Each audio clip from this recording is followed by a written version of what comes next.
Assalamualaikum warahmatullahi wabarakatuh. Alhamdulillahirabbil alamin wa bihi nasta'inu ala umuri dunya waddin. Wassalatu wassalamu ala asyrafil anbiya'i wal mursalin sayyidina Muhammadin wa ala alihi wa sahbihi ajma'in, amma ba'd. Pemirsa TV 9, alhamdulillah bertemu kembali dengan saya Badrul Munir dalam tayangan spesial Hujjah Aswaja yang membahas tentang amaliyah ubudiyah yang diamalkan oleh para masyarakat, yang dibahas dengan dalil-dalil dan pendapat para ulama yang akurat.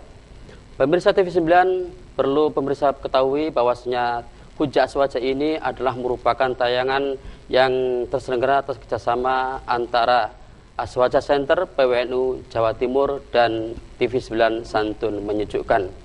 Pemirsa TV 9, di malam hari ini sudah hadir di studio, yaitu narasumber yang tidak asing dengan kita semuanya. Beliau adalah Ki Haji Abdurrahman Hafiz LC-MHI, pengasuh Pondok Pesantren Huda dan Secaki nomor 64 Surabaya, dan beliau adalah Wakil Khatib Syuriah PWNU Jawa Timur. Assalamualaikum, Kiai. Waalaikumsalam warahmatullahi wabarakatuh. Ya, bertemu kembali, Kiai, ya. Alhamdulillah, alhamdulillah. Ya, mudah-mudahan Kiai tidak bosan-bosan untuk tampil memberikan pencerahan kepada masyarakat. Ya, barangkali ilmu yang sedikit ini bisa dimanfaatkan kepada masyarakat dan juga kepada diri saya sendiri. Karena dengan menyampaikan itu akan menambah pengetahuan, menambah ilmu, mengingat kembali dan juga bisa mengoreksi diri. Itu ya. Iya, iya. Itu ya, berarti seseorang itu ketika seperti padi, ya semakin banyak semakin merunduk. Jadi kiai itu ilmunya itu aslinya besar sekali, tapi merendahkan diri kecil. Astagfirullahaladzim. Ya, amin, amin, ya, amin, amin.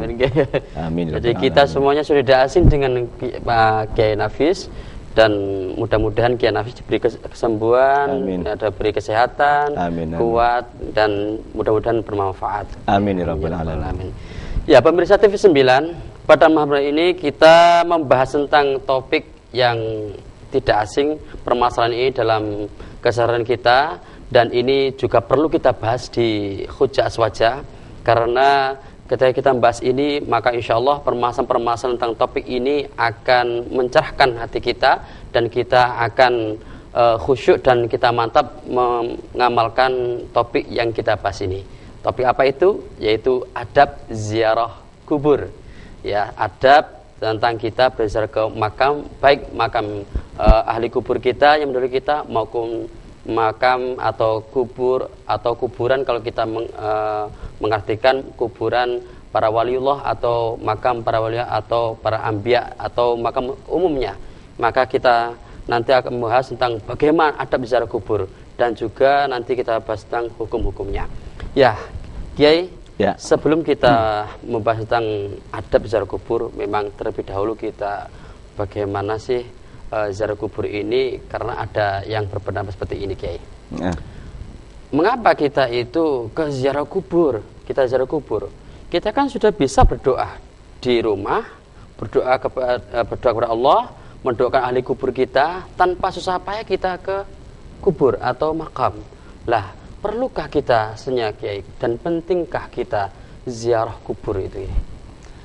Iya, dalam apa yang kita kerjakan ini hendaknya kita ittiba bima ja'a bihi Rasul sallallahu alaihi wasallam, mengikuti apa yang telah dilaksanakan oleh Rasulullah, baik itu Rasulullah dawuh secara qaulan, secara ucapan, ataupun fi'lan atau perbuatan Rasul.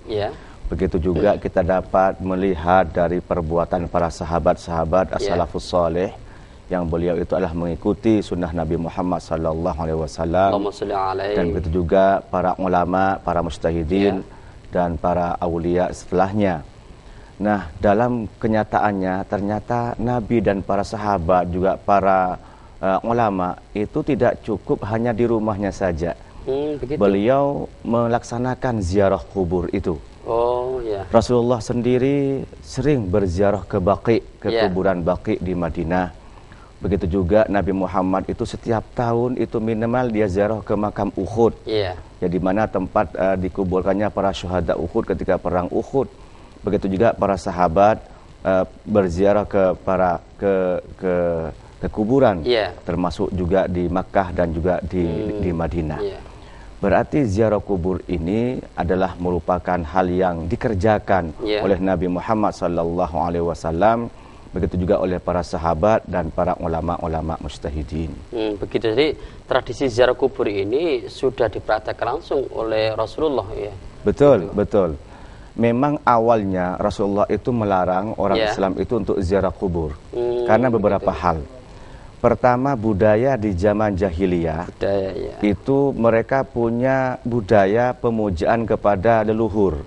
Gitu. Nah, pemujaan kepada leluhur itu yang sampai kemudian keterlaluan mempertuhankan kepada leluhurnya itu. Jadi mereka itu membangga-banggakan dengan leluhurnya yang dianggap itu punya jasa besar. Bahkan sebenarnya itu dibuat patung yang serupa dengan dia dan kemudian disembahnya. Ada juga patung yang ditaruh di kuburannya, ada juga yang di rumahnya atau di tempat-tempat yang banyak bisa didatangi orang. Nah, karena orang ziarah kubur di zaman jahiliyah itu pada waktu itu ada yang memang untuk menyembah leluhurnya melalui patung-patung. Begitu juga ada salah niat yang mereka kadang-kadang itu memuja-muja kepada kuburan dengan meyakini bahwa itu penjelmaan dari leluhurnya, maka Nabi Muhammad itu melarangnya. Awalnya itu melarang. Khawatir mereka ziarah kubur itu yang tujuannya yaitu untuk memuja, untuk meminta dan untuk menyembah kepada kuburan itu. Tetapi Nabi Muhammad menjelaskan bahwa ziarah kubur itu ada porsi yang harus dilaksanakan, ada adab, ada tata krama yang harus dilaksanakan. Nah, setelah Nabi Muhammad itu menjelaskan dan para sahabat itu faham, maka Nabi Muhammad itu tidak melarangnya, malah itu menyuruhnya. Berarti setelah Rasulullah itu melarang, kemudian Rasulullah itu menganjurkannya. Ini berarti apakah sudah menghapus atau tetap ada pelarangan di awal itu? Kalau dalam kaidah usul fikih itu disebutkan al-amru ba'dan nahyi lil ibahah. Jadi kalau ada perintah setelah ada larangan itu menunjukkan itu boleh dikerjakan. Itu sudah sabda Nabi Muhammad dalam hadis yang sering kita sebutkan, kuntu nahaitukum an ziyaratil qubur fazuruha. Aku dahulu kata Rasulullah melarang untuk berziarah kubur. Ya karena tadi itu khawatir memuja kepada kubur, kemudian minta-minta kepada kuburan, mempertuhankan leluhurnya yang ada di kuburan. Tapi setelah itu tidak ada unsur-unsur itu, kata Rasulullah, fazuruha. Sekarang silahkan itu ziarah ke kuburan itu. Nah, berarti perintah Rasulullah fazur itu adalah kalimat amar, kalimat perintah. Nah, kalimat perintah setelah larangan itu menunjukkan ibahah, menunjukkan itu diperbolehkan. Ibahah itu bagaimana? Kayak pengertian ibahah itu mungkin ibahah itu artinya diperbolehkan. Ya, diperbolehkan. Nah, otomatis jika diperbolehkan ini tidak dilarang. Tidak wajib juga. Wajib. Tidak wajib, juga tidak dilarang. Gitu. Makanya kalau kemudian ada yang melarang ziarah kubur, itu sudah menyalahi terhadap perintah Nabi. Nabi Muhammad tidak pernah melarang ziarah kubur. Jadi keterbalikannya, kalau kita melarang ziarah kubur berarti menyalahi daunnya Nabi. Karena Nabi Muhammad tidak melarang, tetapi menata niat, menata cara, menata adab ziarah kubur itu, bukan melarangnya. Karena begini, ketika mungkin ada sebagian teknis pelaksanaan ziarah kubur ada yang salah, bukan berarti kemudian melarang ziarah kubur itu sendiri. Sama juga umpamanya ada orang yang puasanya itu salah. Kalau gitu nggak usah puasa. Ada orang yang sholat, mungkin sholatnya belum sempurna. Kalau gitu nggak usah sholat, jangan sholat. Atau ada orang yang haji, mungkin hajinya belum sempurna, nggak usah haji. Nggak usah semuanya. Hanya syariat habis semuanya gitu ya. Jadi kalau ada kesalahan di sebagian oknum pelaksana ini, jangan kemudian menghapus syariat yang sudah disyariatkan oleh Nabi Muhammad SAW. Tapi ada yang mengatakan, Kiai begini, Kiai. Kenapa kita ke kubur atau makam? Di situ lah tulang belulang saja itu. Kita doa kepada tulang belulang.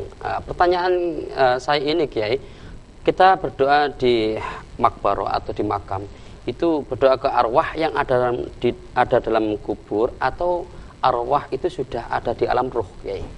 Iya, yang jelas itu hidup ini kan ada beberapa kali pindahan. Pertama itu di alam arwah dahulu, ketika manusia itu diciptakan pertama kali ruh jurudum mujannadah sebagai tentara yang sedang berbaris, Ruh ini sudah diciptakan lebih dahulu, mulai zaman Nabi Adam sampai Adam Malik itu sudah ada, sudah ada ruhnya. Nah kemudian pindah ke alam yang kedua ditambah dengan alam rahim. Setelah ada kerjasama yang baik antara bapak dengan ibu, kemudian pembuahan di alam rahim 9 bulan, pindah ke alam yang ketiga dinamakan dengan alam dunia sekarang ini. Nah nanti ketika ruh dan jasad ini dipisahkan, maka akan pindah ke alam kubur. Alam kubur atau alam barzakh. Nah, di alam kubur itulah yang disebutkan alam penantian sampai datangnya kiamat sangkala ditiup bumi dihancurkan, nanti kiamat baru pindah kepada alam akhirat. Nah, berarti sekarang ini orang yang mati di alam kubur. Di alam kubur. Di alam kubur. Di mana ruhnya? Ya di kubur itu. Di kubur itu. Gitu? Di kubur itu. Nah, apakah pindah tempat lain? Wallahu a'lam bishawab. Begitu. Wallahu a'lam bishawab. Kemudian ada ada yang mengatakan bahwasanya di kubur itu adalah hanya peristirahatan saja, tidak ada siksa, sehingga ada yang mengatakan bahwasanya di situ hanya tulang belulang saja, itu adalah alam ruh yang beristirahat. Lah, jangan dijawab dulu Kiai, nanti setelah closing ini Kiai ya. Pemirsa TV 9, ternyata tradisi ziarah kubur itu ada tradisi yang sudah dipraktekkan oleh Rasulullah SAW. Dan pemirsa, nanti kita akan bahas tentang adab ziarah kubur yang sudah kita nantikan, dan kita akan kembali setelah yang satu ini.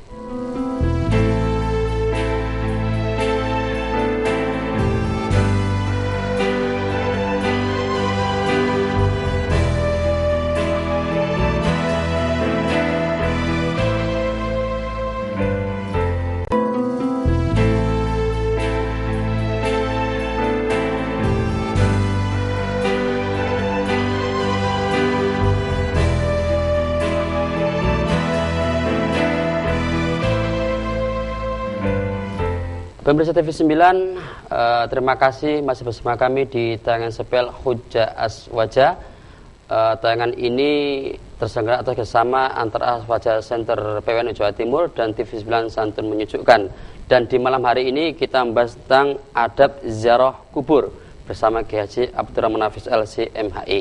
Ya Kiai, tadi saya bertanya tentang ada seorang atau kelompok yang mengatakan bahwasanya di kubur itu tidak ada siksaan. Ya, karena siksa yang sejatinya adalah di neraka nanti, di akhir nanti, sehingga dia mengatakan bahwasan di kubur itu adalah tempat peristirahatan saja. Kenapa kita ke kubur kayak itu, Kiai? Bagaimana pendapat Kiai? Iya, itu memang pendapat Mu'tazilah seperti itu. Ya. Kaum rasionalis yang dipimpin oleh Wasil bin Atha dan kawan-kawannya itu mengatakan tidak ada azab kubur itu. Iya. Tetapi kalau kita melihat beberapa hadis Nabi dan juga pengalaman Nabi itu ada azab kubur. Ada tuh kubur ya. Di antaranya itu Nabi Muhammad pernah berjalan di pemakaman di Madinah. Rasulullah kemudian berhenti dan kemudian ditanya oleh sahabat, kenapa Rasulullah kok jenengan berhenti? Itu di kubur itu ada yang sedang disiksa. Ada 2 kubur yang sedang disiksa. Sahabat tidak tahu, Rasulullah itu tahu. Akhirnya kata Rasulullah, coba ambil daun kurma.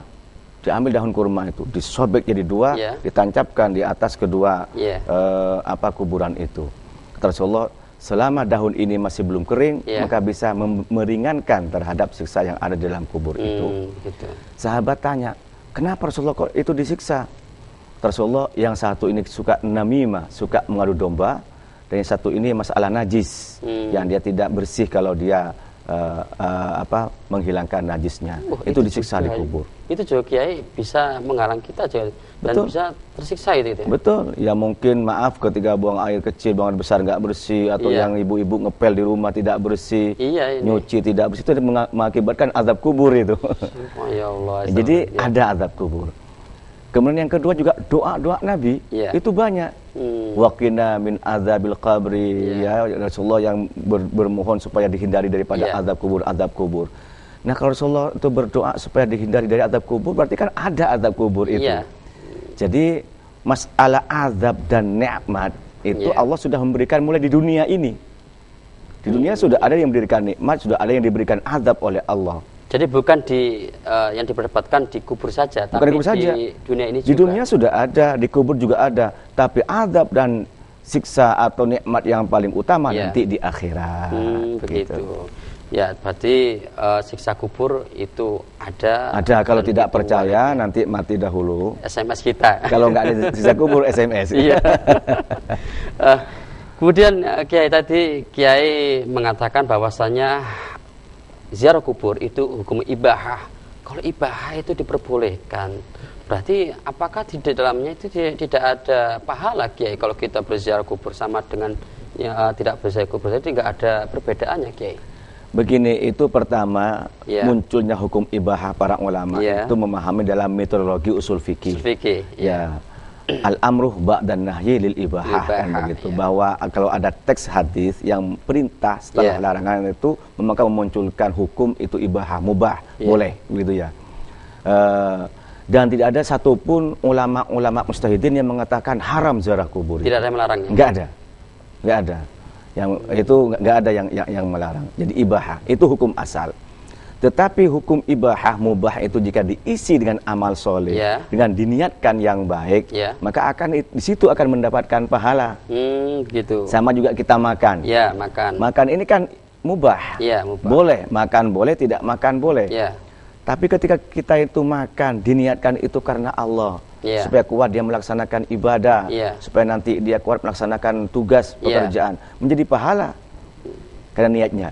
Jadi pelaksanaannya itu ibahah, tapi ketika diniatkan itu karena Allah, disitulah yang akan memunculkan ibadah atau pahala dari Allah. Oh begitu, umpamanya begitu urgensinya, umpamanya kayak urgensinya ziarah kubur, kemudian apakah bisa itu beralih ke mustahab atau sunnah gitu ya? Iya, jadi tergantung niatnya tadi, bisa gitu, tergantung niatnya. Kalau memang diniatkan karena Allah, kemudian dia juga cara melaksanakannya sesuai dengan sunnah Nabi, dia akan mendapatkan nilai kesunahan tadi itu. Begitu. Jadi mustahab di situ. Jadi ketika kita membicarakan tentang ziarah kubur hukumnya ibahah, sama seperti kita makan. Betul. Makan itu ibahah. Tapi kalau makan terlalu kenyang dan terberlebihan menjadi haram nanti. Jadi haram, betul. Begitu juga ziarah kubur. Iya, kalau nanti salah cara juga nanti menjadi haram. Lah, ini kita permasalahan di sini. Makanya mungkin Kiai perlu kita ketahui bahwasanya bagaimana adab-adab cara-cara kita berziarah kubur agar kita tidak terjerumus terhadap hal-hal yang bisa merusak amal ibadah kita ketika ziarah kubur, Kiai. Iya. Ada 3 adab. Pertama itu adab qalbi, adab qauli, dan adab fi'ali. Adab qalbi itu artinya adab hati kita. Jadi kita ziarah kubur itu hati kita harus diniatkan pertama itu lidzikril maut. Untuk mengingat-ingat mati. Untuk mengingat-ingat mati. Jadi itu ada hadis Nabi juga demikian bahwa orang ziarah kubur itu untuk